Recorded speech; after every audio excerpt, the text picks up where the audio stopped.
इंधन दरवाढी विरोधात विरोधक चांगलेच आक्रमक झालेले आहेत। नागपुरात अनिल देशमुख यांच्या नेतृत्वात राष्ट्रवादी शरदचंद्र पवार पक्षाकडून आंदोलन करण्यात येते, तर दुसरीकडे पुण्यात काँग्रेसनं इंधन दरवाढी विरोधात अनोखं आंदोलन केले।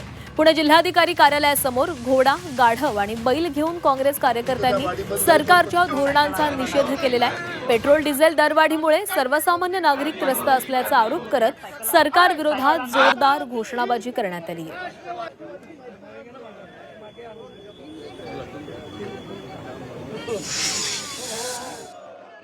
डिझेल पेट्रोल दरवाढी संदर्भात काँग्रेसने पुण्यामध्ये एक अनोखं आंदोलन केलेलं आहे। बैलगाडी असेल किंवा गाढव असेल या ठिकाणी उपस्थित करून या ठिकाणी आंदोलन जे आहे ते केलं जात आहे। जिल्हाधिकारी कार्यालयाच्या समोरच हे आंदोलन सुरू असल्याचं आपल्याला पाहायला मिळतंय।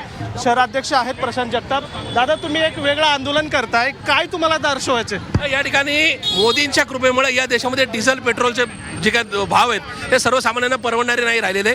त्यामुळे आता पूर्वी 60-70 वर्षापूर्वीची परिस्थिती होती ती परिस्थिती पुण्यात उद्भवली आहे किंवा महाराष्ट्रात देशात उद्भवली आहे की इथून पुढच्या काळामध्ये तुम्ही पेट्रोल डिझेल नका रेट तर वाढले पण ते मिळणार पण आहेत, तर इथून पुढच्या काळात तुम्हाला टांगा असेल बैलगाडी असेल याच्याशिवाय पर्याय राहिलेला नाही। गाढव सुद्धा आणलेलं आहे तुम्ही या ठिकाणी? या ठिकाणी आम्ही गाढवं पण आणलेत।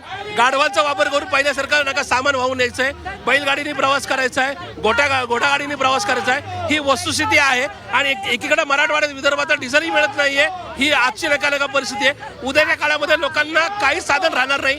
त्याच्यामुळं आमच्या काँग्रेस पक्षाने हा देशाला राज्याला हा या ठिकाणी संदेश दिलेला आहे की ही सगळी अवकृपा मोदींमुळे आता तरी जागे व्हा, अन्यथा याच्याशिवाय आपल्याला पर्याय राहणार नाही।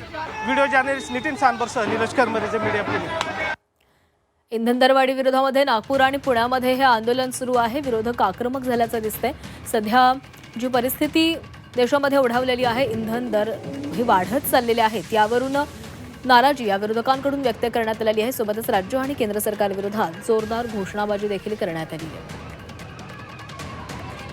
नागपूर आणि पुण्यामध्ये आंदोलन करण्यात आलं आहे। नागपूरमध्ये राष्ट्रवादी शरदचंद्र पवार पक्षानं आंदोलन केलंय, तर पुण्यामध्ये काँग्रेसनं आंदोलन केलेलं आहे।